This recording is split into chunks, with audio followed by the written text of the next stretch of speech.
Howdy y'all, welcome to Hazenborough Craftworks here on the Hazenborough Homestead and the Humble Whiskey Room. I'm the Alchemist, and with me still is... the Bestie. That's right. Happy Wednesday, made it halfway through the week, but we're still here filming on the same day. To be totally transparent, when the Bestie comes over, we film them all in one night. So it may be Wednesday for you, but it's the same day for us. We're hardcore like that. That's right. Especially since this week, bumping up the proof, it's Hazmat week. And Bestie here is kind of a proof virgin, really. Sure. Haven't heard that for a while. We started out the week with what, 40, what was that, 44.4? No, 142, right? 142.4. 142. And now I picked a bottle. If you didn't watch that one, go back and watch that one. That's right. Go back and watch it. You'll know for sure. I picked a bottle that really intrigued me because it had a lot of notes to it that aren't typically notes that I would think I would enjoy in a whiskey, but I wanted to give it a try. And this is a Broad Branch Wood Exploration series, and it's Rye Fidelity, and this is 144 proof rye, and it's aged in smoked, stout, and recharred wine barrels. So it's really interesting to me. I gotta see this label. Yeah, go ahead. This one I did not look at when I was pulling it off the shelf for you. So that means a stout and recharred wine barrel. So that means that it had a beer in it. Yep. One barrel had beer. And then it was charred, and then they did wine in it. Is that what that means? Interesting. I'm intrigued. It's a pretty bottle. Yeah, it is kind of a cool bottle. But also, I'm not a rye fan. So this one, we'll see. We'll see if I'm converted. Well, you never know. You've changed my mind already a little bit about the hazmat. About the hazmats, yeah. Yeah, Mondays. It only took one. Mondays was quite good. Now this one we poured early, but since we're going back to back, it didn't set as long as Mondays did. So, but this still has beautiful color. I mean, look at that. I know. Look at the color on that. This one, I love it just for the bottle, that shape, and then the color in it. It's like a perfect pairing. And I love those thick bottom bottles. This is aged 11 years. So a lot of times when I look for a rye, they age for up to 10 years or more. They get what I like to call rye candy. They get really sweet. But now you've got aged in a wine barrel that's been recharred. So you got some of that wine sweetness. Yep. And then a stout. Well, you can probably tell more what a stout would do to it.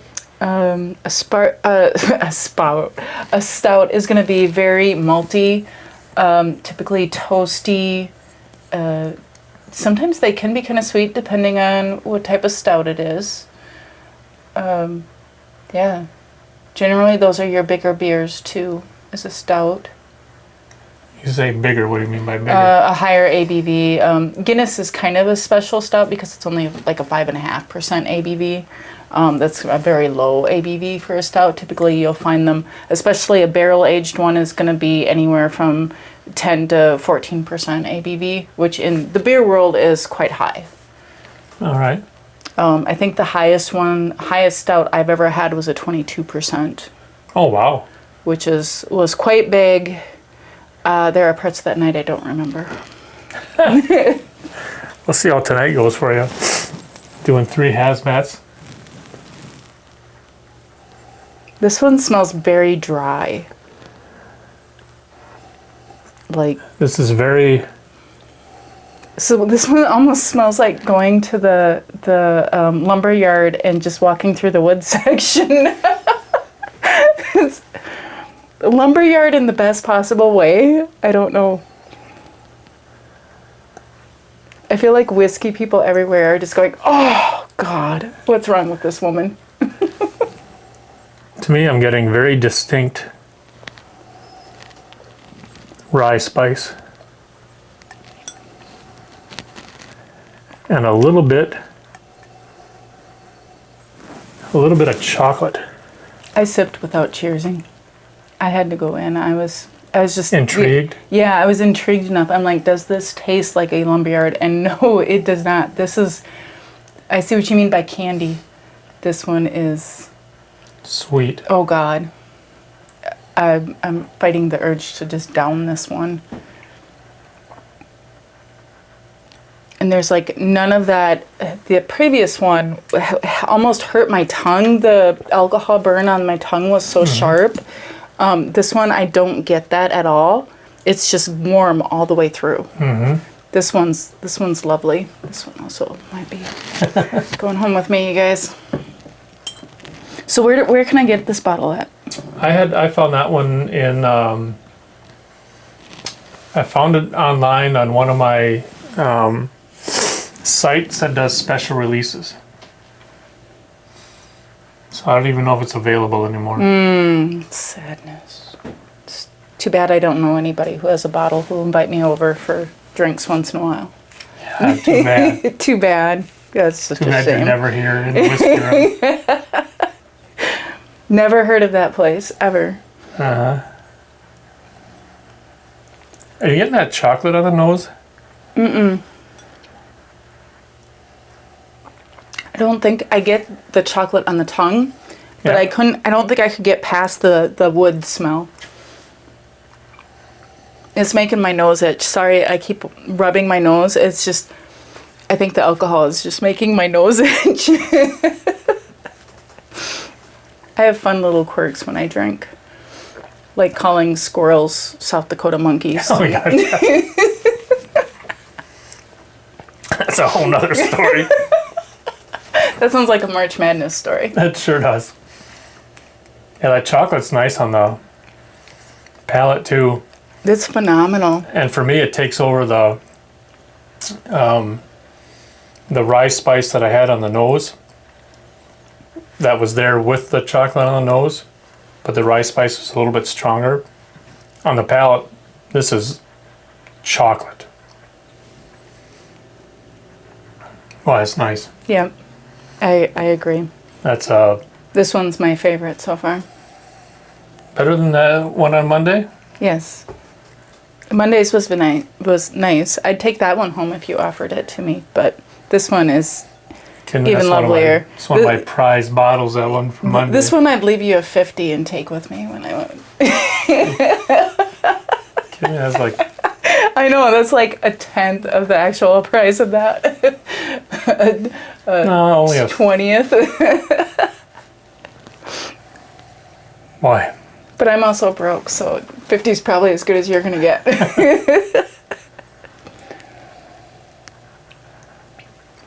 Getting some vanilla coming out too with that chocolate.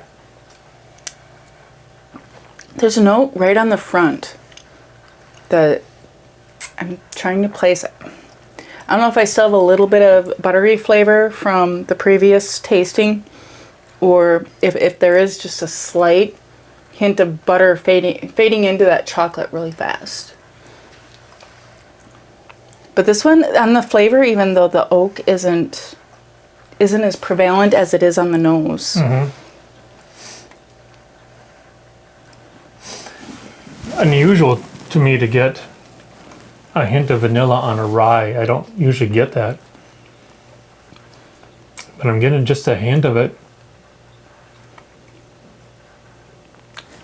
Boy, This one's a lovely dessert finisher. Heck yeah. Like you want something a little sweet to finish off your night, but you don't want to have a dessert. Finish with this, and that would would calm your sweet tooth. Nice chocolate. Yeah. I like this one. Yeah, this is another one where you just... And Bessie and I were talking after we got done with Monday's video. And did a palate cleanse. Yeah.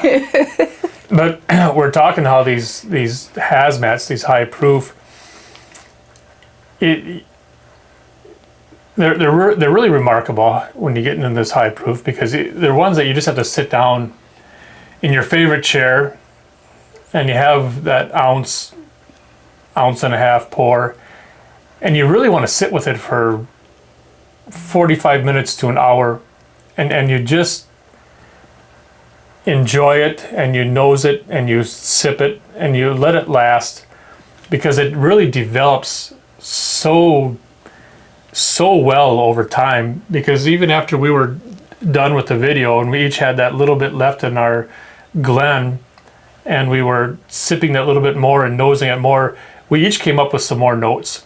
And I can tell on this one that's going to happen too. Yep. We'll get done bantering about this one in front of y'all with the notes that we're getting. Yep.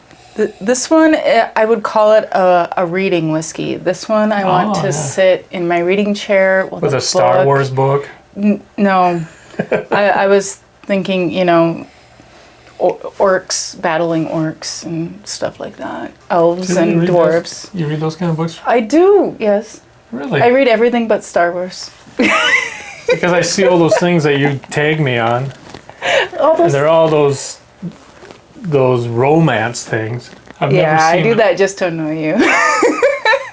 And so one time I finally posted on one of her things, and this one, and it was a Star Wars book. She said no. Never. I don't know. Star Wars doesn't make sense to my brain. But orcs, dwarves, elves, this would go lovely with that kind of book. Yeah, this is nice. This is phenomenal. Really good. If you have a bottle of this, I'm jealous. It's good. I don't know what else that you can get from Broad Branch, but I'd certainly look into a Broad Branch rye Hazmat if you can find them, because that is a really nice bottle. I'd recommend looking for it. Really good. And as you all know, I'd love to have you coming back around, so please take it easy. Don't drink and drive. Cheers.